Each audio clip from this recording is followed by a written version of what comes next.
जगातील ज्या लोकांचं दीन दलित पद दलित शोषित पीडित उपेक्षित बेसहारा लोकांचं जे उत्थान झालंय, ज्यांच्यामुळे यांना मान सन्मानाने जगण्याचं थोडेफार ताकद मिळाली, अशा सगळ्या महामानवांच्या कार्याला सर्वप्रथम मी अभिवादन करतो आणि त्यांना नतमस्तक होतो। माझ्या बंधूंनो आणि भगिनींनो, आज या ठिकाणी फक्त गोर बंजारा समाज नव्हे तर विमुक्त जाती 14 विमुक्त जाती अ मधील जे 14 समाजाची लोक आहेत, त्यापैकी बऱ्याच समाजाची लोक या ठिकाणी उपस्थित आहेत। त्यामध्ये जे खरे ओरिजिनल राजपूत भामटा समाजाची लोक आहेत, डॉक्टर साळुंखे साहेबांच्या अनुषंगाने ते देखील उपस्थित आहेत। वडार समाजाची लोक असतील ते आमचे दिगंबर भाऊ आपल्या वाशिमचे आमचे महादेव भाऊच्या उपनिमित्ताने उपस्थित असतील। कैकाडी समाजाची लोक आहेत ते आमचे दिगंबर भाऊ जाधवच्या निमित्ताने या ठिकाणी आहेत। भामटी समाजाची लोक आहेत आणि बाकीचे पण इतर समाजातील संघटनेतील लोक इथे पदाधिकारी उपस्थित आहेत। म्हणून माझ्या बंधूंनो आणि भगिनींनो, माझ्या आधी या ठिकाणी अनेक वक्त्यांनी आपले विचार या ठिकाणी व्यक्त केलेले आहेत।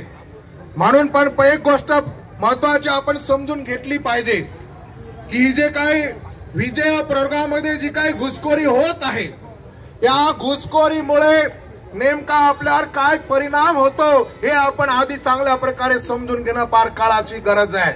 माझ्या याडिओ मार भाईओ बहिणो, सगळ्यात महत्त्वाची गोष्ट अशी आहे की आपले मुलं बाळ जे या 3% आरक्षण आपल्याला जे मिळत आहे, या 3% आरक्षणाच्या भरोशावर आपली मुलं बाळ कोणी MBBS ला जात आहे, कोणी इंजिनिअरिंगला जात आहे, कोणी वेगवेगळ्या नोकरीला लागत आहे। परंतु जी काय घुसखोरी आपल्यामध्ये झाली, आपल्या ठिकाणी या बोगस घुसखोरी लोकांची मुलं त्या ठिकाणी नोकरीला लागत आहेत। आपली जी मुलं नोकरीला लागत होती ती आता लागणार नाही, कारण ही बोगस घुसखोरी आपल्यामध्ये फार मोठ्या प्रमाणात झालेली आहे। साळुंखे साहेबांनी मला मंत्रालयामध्ये आमची भेट झाली, त्यावेळेला 2022 ला एकूण जेवढे काही MBBS चे ऍडमिशन होती त्या ऍडमिशनची मला लिस्ट दाखवली। फक्त 2022 मध्ये एकूण MBBS च्या सीट मधून जवळपास 305 सीट ह्या बोगस घुसखोरींना मिळालेल्या आहेत। फक्त 2022 एका वर्षाचा आकडा लक्षात ठेवा।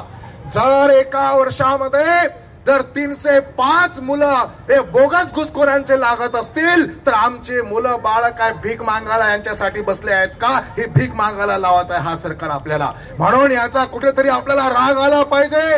एवढंच नाही तर काल परवा आमचा सचिन चव्हाण नावाचा मुलगा यवतमाळ मध्ये माझ्या मीटिंग मध्ये आला आणि त्याने मला सांगितलं, भाऊ मागच्या वेळेला एमपीएससीची ज्या वेळेला आम्ही अटेम्प्ट दिला, ज्या वेळेला आम्ही एमपीएससीची परीक्षा आम्ही पास झालो, त्यावेळेला एकूण 17 जागा होत्या आणि 17 पैकी 12 जागा हे बोगस घुसखोरांची होती। 12 लोक अवैधरित्या आपल्याकडे आल्या। म्हणून ज्या ठिकाणी 12 लोक आपल्या विजय प्रवर्गातील लागणार होते, त्या ठिकाणी हे 12 लोक घुसखोरी केली आणि यांनाही जागा मिळालेली आहे। म्हणून मला तुम्हाला सांगायचं आहे की आज विजय प्रवर्गाला जे 3% आरक्षण मिळत आहे, हे 3% आरक्षण फक्त कागदावर आहे। 1% देखील आरक्षण मिळतो की नाही मिळत याची गॅरंटी आपण देऊ शकत नाही। या समाजातील जेवढे काही कर्मचारी बंधू आणि भगिनी आहेत, खऱ्या अर्थाने यांना मला सांगायचं आहे, अरे तुम्ही जे काय भाकर खात आहात, तुम्ही जे काय चपाती खात आहात, तुम्ही जे काय भाकर खात आहात, ती भाकर फक्त या 3%च्या भरोशावर खात आहात, हे विसरून चालणार नाही। हे 3% जर मिळाले नसते तर तुम्ही आज तुमच्या मुलाबाळांना तालुक्याच्या ठिकाणी जिल्ह्याच्या ठिकाणी चांगलं घरदार बांधून एक चांगलं जीवन त्या ठिकाणी देतात, ते फक्त आणि फक्त 3% भरोशावर। या 3% आरक्षणामुळे तुम्हाला फक्त नोकरीच मिळाली नाही तर नोकरी सोबत तुम्हाला मान सन्मान देखील मिळाला आहे। म्हणून या भाकरीची इज्जत वाचवण्याची आता वेळ आहे। आणि म्हणून तुम्हाला सांगायचं आहे की 3% जर आपण नाही वाचू शकलो तर आपली ही जे काय आज आपली जी काय शान शौकत आहे ही शान शौकत पुढे कधी दिसायला आपल्याला मिळणार नाही। आपले समोरची पिढीचं भवितव्य संपूर्णतः अंधारात त्या ठिकाणी आहे। म्हणून ही 3% आरक्षण कुठल्याही परिस्थितीमध्ये वाचलं पाहिजे, अन्यथा आपल्याला मान सन्मान मिळणार नाही आणि आपली मुलं कुठे नोकरी लागणार आहेत। काही लोकांना असं वाटत असेल की माझा मुलगा कुठे MBBS होणार आहे, माझी मुलगी कुठे इंजिनियर होणार आहे, पण लक्षात ठेवा हा प्रश्न फक्त मेडिकल साठी किंवा इंजिनिअरिंग साठीच नसून जे काय पोलीस कर्मचाऱ्याची भरती असेल, तलाठ्याची भरती असेल, ग्रामसेवकची भरती असेल, कुठल्याही प्रकारच्या नोकर भरतीमध्ये हे 3% आरक्षण मिळतं म्हणून आपण नोकऱ्या लागतो। लक्षात ठेवा ह्या संपूर्ण प्रकारच्या नोकरीवर हे बोगस घुसखोर डल्ला मारत आहेत, आपल्या समोरचं ताट हिसकावून घेत आहेत हे आपण लक्षात ठेवलं पाहिजे। म्हणून हे बोगस घुसखोरीसाठी साळुंखे साहेबांना लक्षात असेल मागील 8 ते 8 वर्षापूर्वी मी शोधत साळुंखे साहेबांच्या घरी जाऊन बसलो आणि 1 तास चर्चा केली आणि सुरुवातीचे 5 ते 7 वर्ष साळुंखे साहेबांनी ज्या ठिकाणी तक्रार दाखल केली त्या ठिकाणी फक्त गोर सेनेच्या कार्यकर्त्यांनी त्या तक्रारी अटेंड केल्या, त्या सुनावणी अटेंड केल्या आणि त्यानंतर हा लढा 2019 मध्ये रस्त्यावरची सर्वात आधीचा जो आंदोलन कोणी केला असेल तर तो फक्त गोर सेनेने केलेला आहे हे आपण लक्षात घेतलं पाहिजे। म्हणून माझ्या बंधूंनो आणि भगिनींनो हा लढा आपण कायम ठेवत आहोत। हा लढा ते इथेच थांबणार नाही, हा लढा सातत्याने आपण पुढे नेणार आहोत आणि मधल्या काळामध्ये या सरकारचं डोकं ठिकाणावर नाहीये। या सरकारला मला सांगायचं आहे की लक्षात ठेवा 2024 ची निवडणूक येणार आहे, त्यावेळेला आमची ताकद काय ते तुम्हाला आम्ही दाखवल्याशिवाय राहणार नाही। मधल्या काळामध्ये हिवाळी अधिवेशन मध्ये चिखली मतदारसंघाच्या आमदार श्वेताताई महालेने प्रश्न उपस्थित केला की राजपूत भामटामधील भामटा शब्द वगळण्यात यावा। मला हा प्रश्न अत्यंत म्हणजे राग येण्यासारखा वाटतो आणि अत्यंत केविलवाना प्रश्न वाटतो।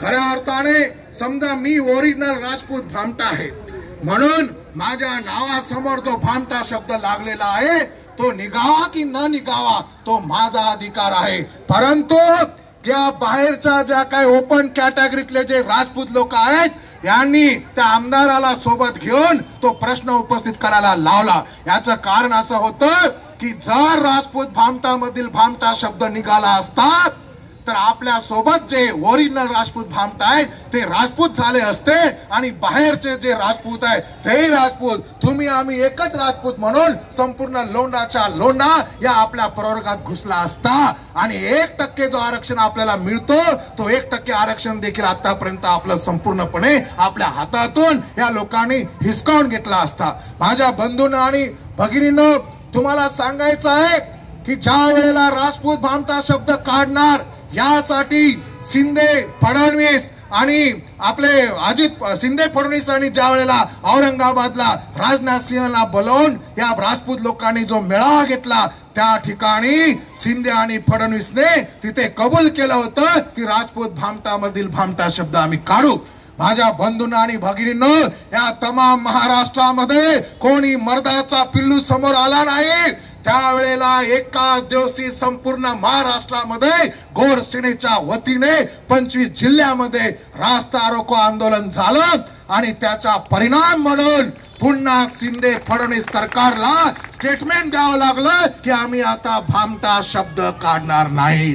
मला तुम्हाला लक्षात आणून द्यायचं आहे की आज आपल्या जवळ 3% मधून जे काही थोडंफार 1% आरक्षण आपल्याला जे मिळतंय ते 1% आरक्षण फक्त गोर सेनेच्या मेहरबानीने मिळतंय। लक्षात ठेवा ही गोर सेना जर नसती तर हे 1% देखील आरक्षण आपल्याला मिळालं नसतं। म्हणून नोकरदार लोकांना सांगायचं आहे की आणि आपल्या समाजाला मला सांगायचं आहे की मुलाबाळाचं जे काही थोडंफार भवितव्य आपल्या हातात दिसतं त्यामागे गोर सेनेचा फार मोठं योगदान आहे हे आपण विसरून चालणार नाही। माझ्या बंधूंना आणि भगिनींनो माझ्या आधी काही वक्त्यांनी सांगितलं की मागील पावसाळी अधिवेशन मध्ये अतुल